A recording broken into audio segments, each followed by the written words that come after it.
ቃሉን ያከብር ይሆን? ባንድ ወቅት ከዚህ በኋላ የእስራኤሉ መሪ ኔታንያሁ ወደ ኒውዮርክ ድርሽ አይልም። ከዚህ በኋላ የእስራኤሉ መሪ ኔታንያሁ ወደ ኒውዮርክ ድርሽ አይልም። ምክንያቱ ደግሞ ዞራን ማንዲኒ የኒውዮርክ ከንቲባ ስለሆነ ነው። ዞራን ማንዲኒ ስለ ኔታንያሁ ሲናገር ኔታንያሁ ኒውዮርክን ሊጎበኝ ከመጣ አስቀፈድደዋለሁ፣ አሳስረዋለሁ፣ እሱ ማለት በዘርና በሃይማኖት እየለየ የሚጨፈጭፍ ጄኖሳይድ ነው በማለት ነበር የተናገረው። ትራምፕ የግለሰብ እንዳይመረጥ ብዙ ጥረትን አድርጓል፣ ነገር ግን አልተሳካለትም። ሙስሊም ስለሆነ እንዳይመረጥ ብዙ ነገር ሲያደርግ ነበር፣ የሚዲያ ፕሮፓጋንዳም ሲያሰራጭ ነበር። የግለሰብ ግን ከተመረጠ በኋላ እንዲህ በማለት ለትራምፕ መልእክቱን አስተላልፏል።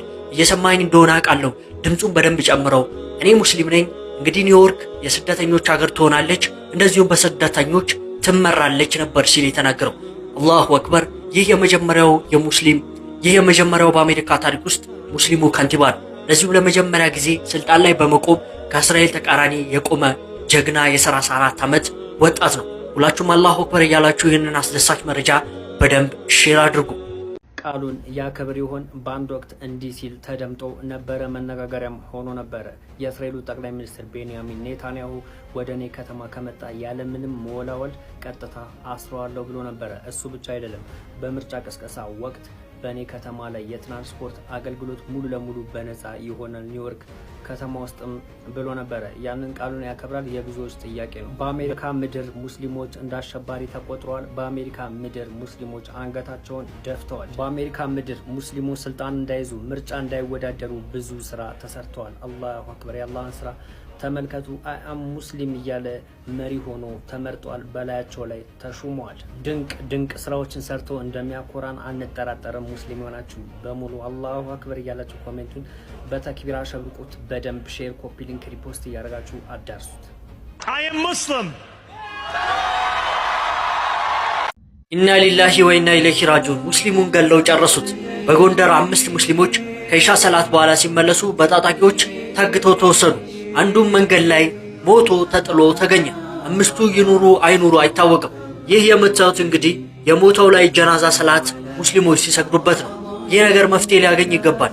የሞተውን አላህ Subhanahu Wa Ta'ala የጀነት ያድርገው። በአማራ ክልል በጎንደር በተደጋጋሚ ሙስሊሞች እየተጨፈጨፉ እየተገደሉ ይገኛሉ። ይህ ነገር መፍትሄ ሊያገኝ ይገባል። ሁላችንም እነዚህ ጠላቶቻችን ላይ በደንብ ዱዓ ልናደርግባቸው ይገባል። ቪዲዮንም በደንብ ሼር አድርጉ፣ ራሳችሁ ጋር እንዳታስቀሩ። ኢና ሊላሂ ወኢና ኢለይሂ ራጂዑን። በጎንደር ከተማ ለኢሻ ሶላት ወደ መስጂድ እያመሩ የነበሩ 5 ሙስሊሞችን እገታና ግድያ እንደተፈጸመባቸው ተገለጸ። በጎንደር ከተማ ማራኪ ክፍለ ከተማ ልዩ ስሙ ጎፎ ቁጭ በተሰኘ አካባቢ ጥቅምት 22 2018 የኢሻ ሶላትን ለመስገድ ወደ መስጂድ እያመሩ በነበሩ 5 ንጹሃን ሙስሊሞች ላይ እገታ የደረሰባቸው ሲሆን በዛሬው ዕለትም ከታገቱት መካከል ሷሊ አህመድ የተባለ የቀን ሰራተኛ የነበረ ግለሰብ መገደሉም ተገልጿል። የቀብር ስነ ስርዓቱን በዛሬው ዕለት ጥቅምት 26 2018 በጎንደር ከተማ ሼህ አሊ ጎንደር አዲስ ዓለም የሙስሊሞች መካነ መቃብር ተፈጽሟል። ከሟች ጋር አብረውት የታገቱት 4 ግለሰቦች እስካሁን እንዳልተለቀቁና አብረው ከታገቱ ሙስሊሞች ጋርም አንድ የክርስትና እምነት ተከታይ ግለሰብም ከፍተኛ ድብደባ ተፈጽሞበት በከፍተኛ ጉዳት ላይ እንደሚገኝም ተነግሯል። ከታገቱት መካከልም የመስጂዱ ጥበቃ ሰራተኛ እንደሚገኝበትም ከስፍራው የነበሩ ሰዎችም ተናግረዋል። ለማን አቤት ማለት እንዳለብን ባናውቅም ፍትህ ለጎንደር ሙስሊሞች፣ ፍትህ በግፍ ለሚገደሉት ሙስሊሞች።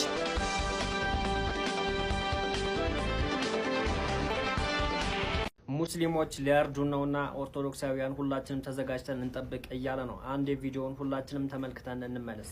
ኦርቶዶክሳውያን እንግዲህ ተዘጋጅተን መጠበቅ ገለው ግን ካፊር ቢሆንም አገዳልን ማሳመር፣ ተንፊል ማድረግ፣ አፍንጫ መቁረጥ፣ አይን መጎልጎል፣ የሆነ ሰውነቱ መቀዳደል ተከልክሏል። ነብዩ ሰለላሁ ዐለይሂ ወሰለም ከሪብሐ ስታቁ አስተራረዳችሁን አሳምሩ። እንዴት ነው አስተራረድን ማሳመር ሲባል ወሊዩሂድ አሐደኩም ሸፍረተሁ ወላ አንድ ሰው ቢላውን በደንብ አድርጎ ይሳል። በዛው መሳል አለበት። እንግዲህ መዘጋጀት ነው። ህግ ባለበት ሀገር እንደዚህ ፊቱን እያሳየ እንዴት አድርጎ አንገት መቆረጥ እንዳለባቸው ነው የሚያስተምራቸው። ይህን የጭካኔ ድርጊት የሚያደርግ ሰው በአማርኛ እየተናገረ እዚህ ኢትዮጵያ ውስጥ ነው ያለው። ቪዲዮውን እንደተመለከታችሁት ነው። ሙስሊም የሆነ ሁሉ ለእስልምና ባላችሁ ፍቅር ልክ እስከ መጨረሻው ኮፒ ሊንክ ሼር ፖስት እያደረጋችሁ ተከታተሉኝ። እጅግ በሚያሳፍር ሁኔታ ቪዲዮ ተቆራርጦ ነው እንደዚህ እየተሰራጨ ያለው። እጅግ በሚያሳዝን ሁኔታ ደግሞ በተቆራረጠ ቪዲዮ ነው ህዝቡን ከህዝብ ለማጋጨት እየተሰራ ያለው። ኦሪጂናሉን ቪዲዮ መጨረሻ ላይ እጋብዛችኋለሁ። ነገር ግን ሁሉም ሰው ሊያውቀው የሚገባው ይሄንን ነው። ኢትዮጵያ በተለያዩ አቅጣጫዎች የጦርነት ነጋሪት እየተመታባት ባለችበት ሰዓት ላይ ህዝብ ከህዝብ እንዲጣላና እንዲጋጭ የሚያደርጉ ቪዲዮዎችን ማሰራጨት በዚህ ሰዓት ለምን ተፈለገ? ይሄስ በህግ አያስጠይቅም ወይ? ህግ ያለበት ሀገር ነውና የመጅሊስ የህግ አባላትን ጭምር በዚህ ጉዳይ ላይ ተሳትፋችሁ ህዝብ ከህዝብ የሚያጋጩ እንዲሁም የእስልምናን ስም በተሳሳተ ቪዲዮዎች የሚያጠፉ ሰዎች ለህግ እንዲቀርቡልን እንጠይቃለን። የተለያየ የፖለቲካ አቋም ያላቸው ሰዎች በዲናችን ላይ መጥተው አፋቸውን እንዲከፍቱም ሆነ ክፍተትን ሊጠቀሙ እንደማይችሉ ልናሳያቸው ይገባል። ይህን ማድረግ የምንችለው ደግሞ እኛ ስንተባበር ነው። ከዚህ በፊት ብዙዎች በተሳሳተ መልኩ የእስልምናን ስም ሲያጠፉ በዝምታ ታልፈዋል። ይሄ ደግሞ አሁን በቃ ሊባል ይገባል። እነዚህ ሁለት ሰዎች በተሳሳተና ኤዲት በተደረገ ቪዲዮ ሰዎችን ለግጭት እየቀሰቀሱ ይገኛሉ። የህግ አካላት እንደዚህ አይነት ድርጊት የሚፈጽሙ ማንኛውም ሰዎች ላይ እርምጃ እንዲወስዱልና ከድርጊታቸው እንዲቆጠቡ እንዲያደርጉልን ስንል እንጠይቃለን። ኦሪጂናሉን ቪዲዮ እጋብዛችኋለሁ። ሙስሊም የሆነ ሁሉ ግን በደንብ ሼር፣ ኮፒ ሊንክ፣ ሪፖስት እያደረጋችሁ አዳርሱት። ጨዋ ክርስቲያኖች ጋር ደግሞ ይሄ አስተምሮት እንዲደርስ በደንብ ሼር ይደረግ። ስለዚህ ፈኢዛ ቀተልቱ ፈአሕሲኑ ቅትለ መገደል ያለበት ማለት ነው። ወኢዛ ዘበሕቱ ፈአሕሲኑ ዚብሐ ስታርዱ አስተራረዳችሁን አሳምሩ። እንዴት ነው አስተራረድን ማሳመር ሲባል ወልዩሕድ አሐደኩም ሸፍረተሁ፣ አንድ ሰው ቢላውን በደንብ አድርጎ ይሳል። እዛ ነው መሳል አለበት። ያም ደግሞ ሲስል የምትታረደው እንስሳ እያየች ነው ያለበት። እንስሳዎች ያውቃል። ከላይ የምትመለከቱት ቪዲዮ የሰሞነኛው ጉዳይ ነው። ኡስታዙ እንዴት ነው መገደል ያለበት የሚለውን ያብራሩበት።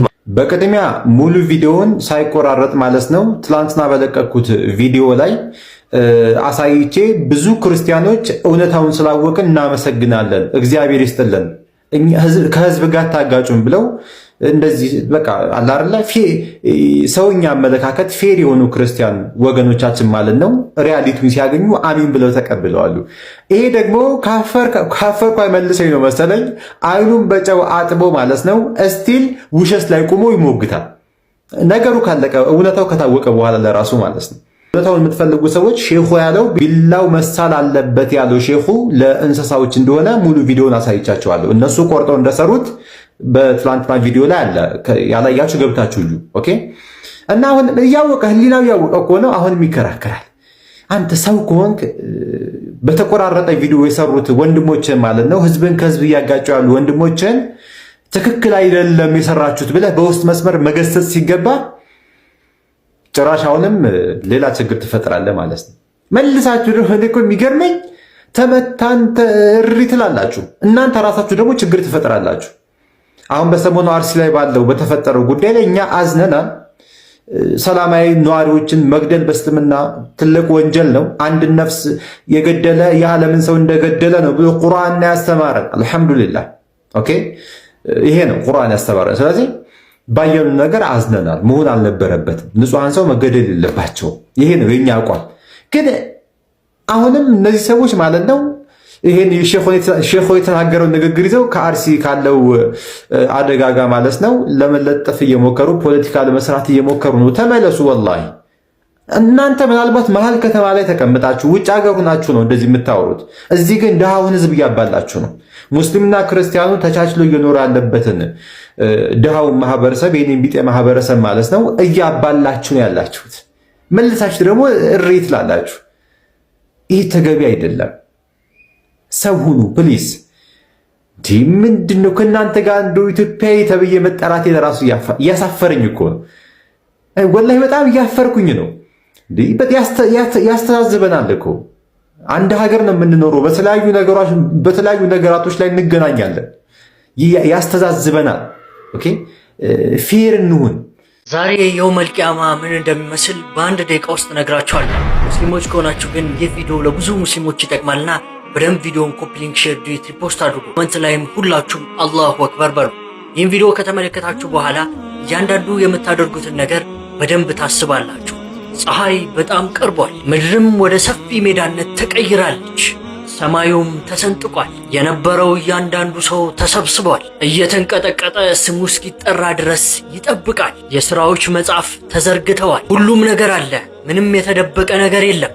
ከዚያም ታየዋለህ። ጀሃነም ከዚህ በፊት ካሰብከው እጅግ በጣም ልዩ ነው። ከ70,000 መላእክት በ70,000 ሰንሰለቶች ተይዞ ሲጎተት ታየዋለህ። የራሱ የሆኑ ፍጥሮችን የሚያበላሽ ይመስላል። እዛ ጊዜ ወንድምና እህቶቼ አንድን የአላህ ጥቅስ ታስታውሳላችሁ። እነዚያ መገለጫዎቹ በቁርአን ውስጥ ተጠቀሱት ምክንያት አለ። ምናልባትም ከሰማህ በኋላ በሕይወታችን ያደረግነውን እያንዳንዱ ምርጫ እንደገና ማሰብ እንጀምራለን። ጥሩም ይሁን መጥፎ ያንን አይምሮህን፣ ያንን ሰውነትህን፣ ያንን ነፍስህን አጥራ። እናም በጥበብ ምረጥ። እያንዳንዱ ሰከንድ ይቆጠራል። እውነትንም ተናገር። አላህም ስብሓነሁ ወተዓላ በቁርአን ላይ እንደዚህ ይላል፣ ነገ ጌታው ፊት መቆምን የፈራ 2 ገነቶች አሉት። አላህ ስብሓነሁ ወተዓላ ከጀሃነም ቅጣት ሁላችንም ይጠብቀን። ሁላችሁም አሚን በሉ። ይህን ቪዲዮም ራሳችሁ ጋር እንዳታስቀሩ።